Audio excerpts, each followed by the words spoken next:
ó ní obìnrin tó sọ pé kó bá mú gan. bá ń gẹ̀tẹ̀ dáàdi. Ó set di. Ó ní Chelsea. Because you like me, you know I like you. We have just inside the OCS. Money day, bro. I don't need for no because on no me do. You know, she know fún dáàdi.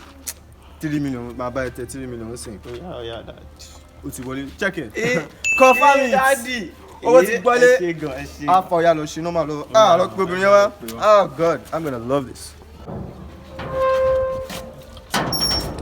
So daddy, ó ti ń bọ̀ bẹ́ẹ̀. Baby girl, má bọ̀ now.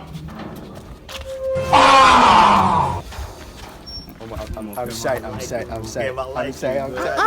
Baby boy, let me spoil you. Calm down. You are with me. Spam my house. Bolu. Like it. So I'm going like it. Are you normal? What's this, Bolu?